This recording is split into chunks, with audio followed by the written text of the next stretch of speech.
Hei, salutare, sunt Bebiț și astăzi voi filma din nou PES 2016, carieră cu Sevilla. Avem meci în campionat contra celor de la Real Sporting, un meci foarte important pe care va trebui să-l câștigăm.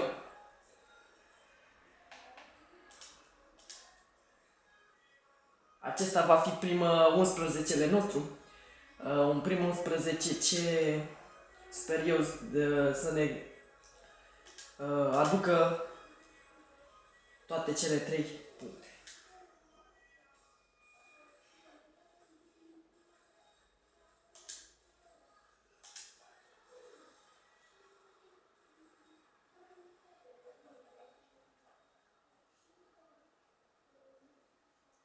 După aceea vor urma niște meciuri foarte grele pentru noi în Champions League contra celor de la Manchester United și Paris Saint-Germain.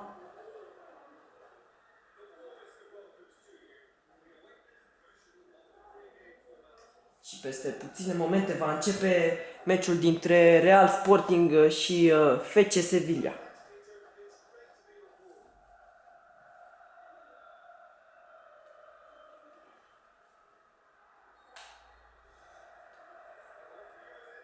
Vom ataca de la dreapta la stânga.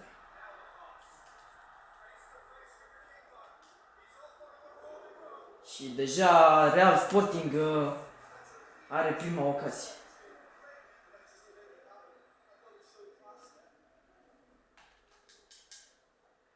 Beto. Fostul portar al celor de la CFR Cluj reușește să respingă mingea.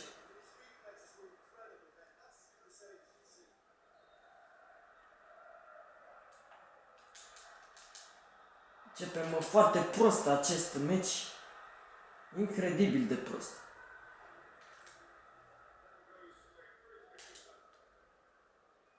Pasă către Icardi.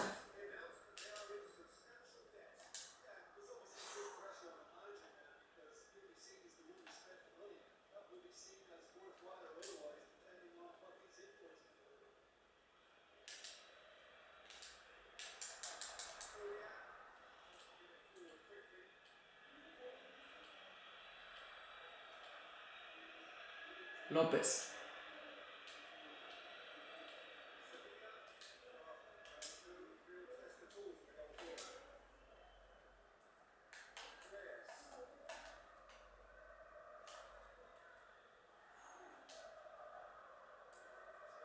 Incredibil începutul de meci, foarte slab.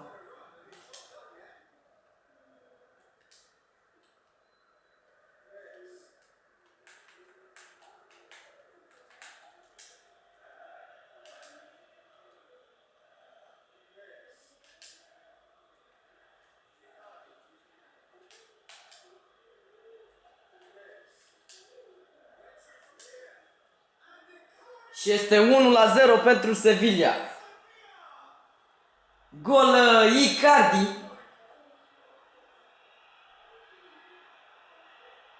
Jucătorul venit de la Inter Milano.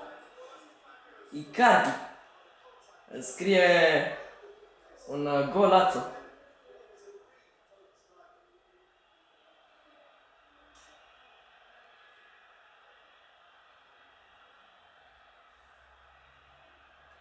Și este 1-0 pentru Sevilla.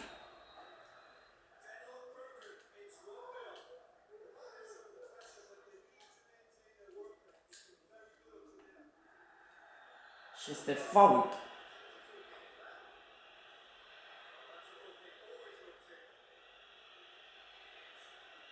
Și cartonaj galben arătat lui Mangala.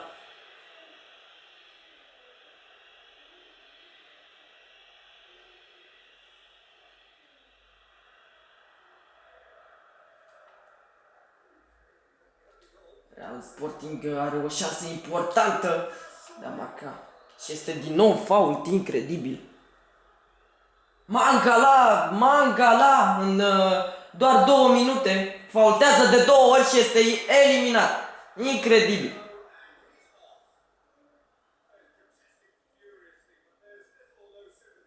Incredibil. Mangala.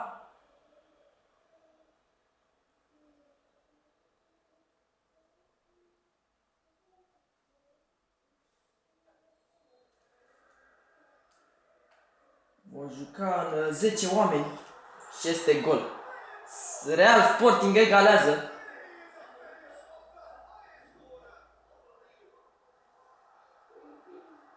Incredibil.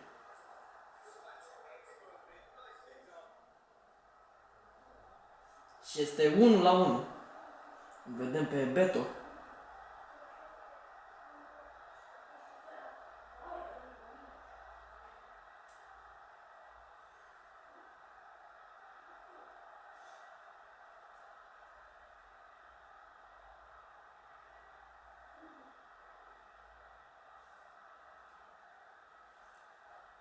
Să vedem dacă vom reuși victoria în 10 oameni.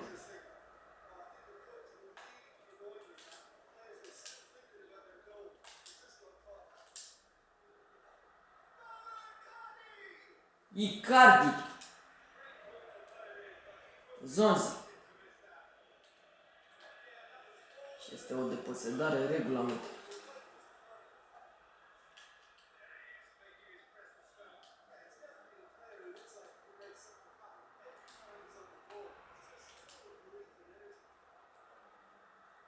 Konoplyanka.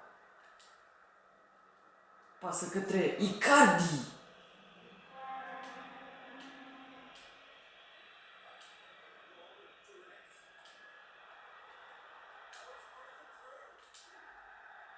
Și este 1-1 la pauză.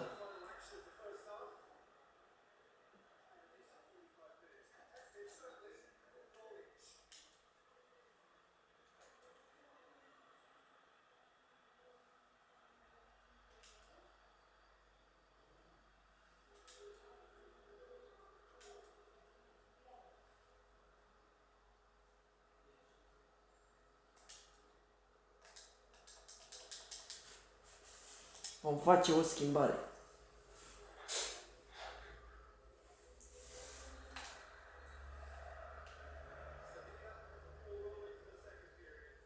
Icardi. Haideți, băieți.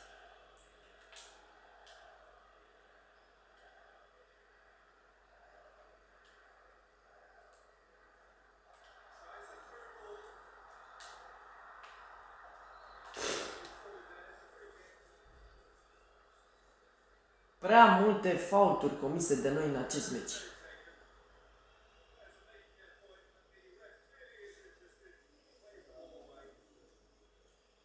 Lovitură liberă pentru Real Sporting, periculoasă.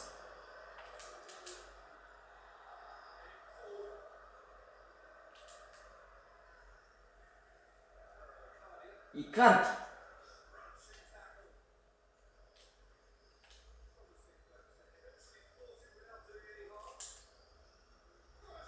Icardi.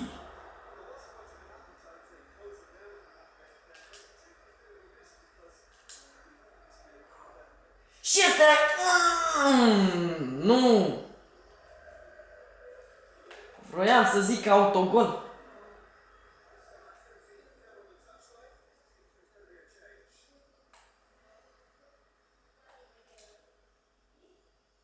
Totuși jucăm bine și în 10 oameni.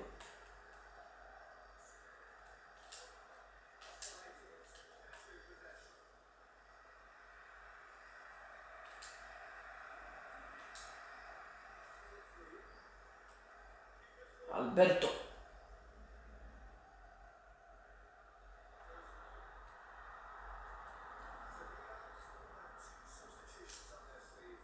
Și este 2-1 pentru Real Sporting.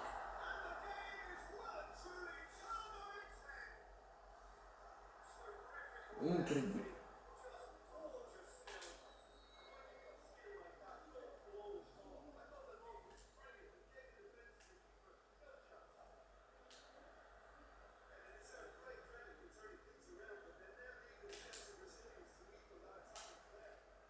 Ce greșeală.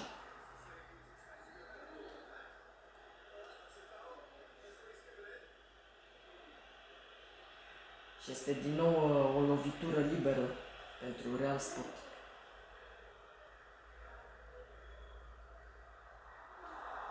De această dată Beto o prinde.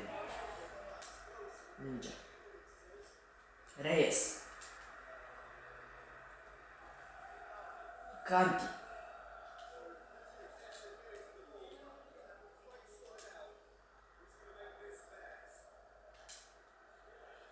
Iese foarte bine Beto.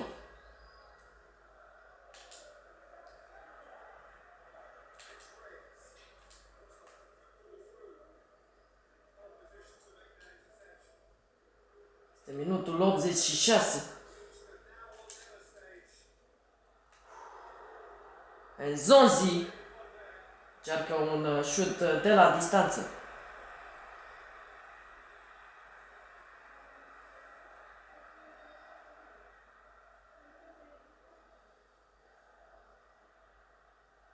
Și din păcate nu reușim să câștigăm această partidă.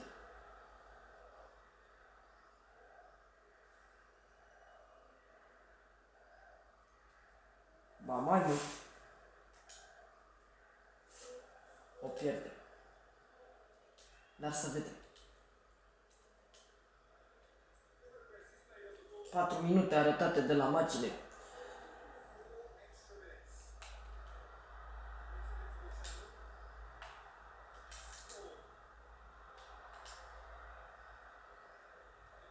Și este o ultimă șansă pentru Sevilla de a egala în 10 oameni. Incredibil! Se termină. Real Sporting Sevilla 2-1.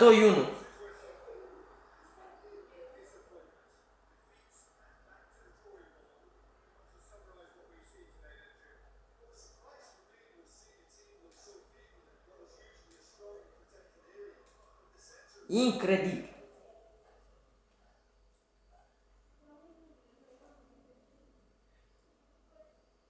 Acestea sunt celelalte rezultate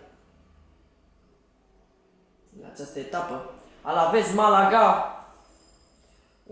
Malaga 1-3, Granada Rayo Vallecano 2-4, Real Sporting Sevilla 2-1, Valencia Real Sociedad 1-3, Villarreal Real Madrid 2-0, incredibil. Athletic Bilbao Betis 0-2, Celta Vigo FC Barcelona 0-1, Deportivo Atletico Madrid 0-1, Eibar Las Palmas 0-3 și Espanyol Levante 2-2. Acesta este clasamentul. Sevilla, incredibil, ce loc slab ocupăm în acest moment. Dar sper eu că ne vom reveni și vom termina în primele 5 echipe din Spania.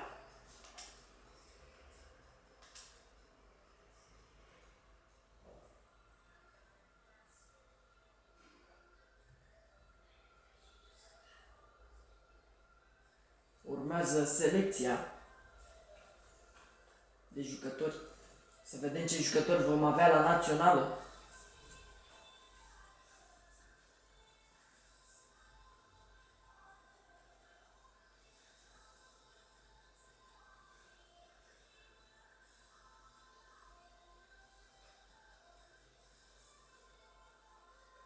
Eu zic că ne vom reveni. Nu înțeleg de ce jucăm atât de slab. Pentru noi urmează un meci contra celor de la Real Sociedad. Iar după aceea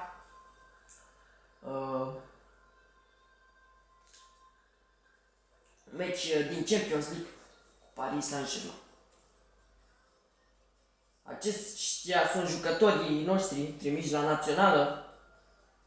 Trimitem jucători la naționale precum Franța, Ucraina, Danemarca, Portugalia. Beto este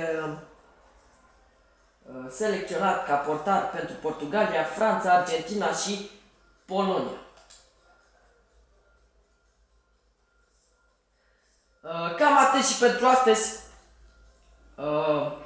Vă promit că ne vom reveni și vom termina în primele 5 echipe și vom trece și de grupele UEFA Champions League. Eu am fost Bebiț și vă salut. Pa, pa!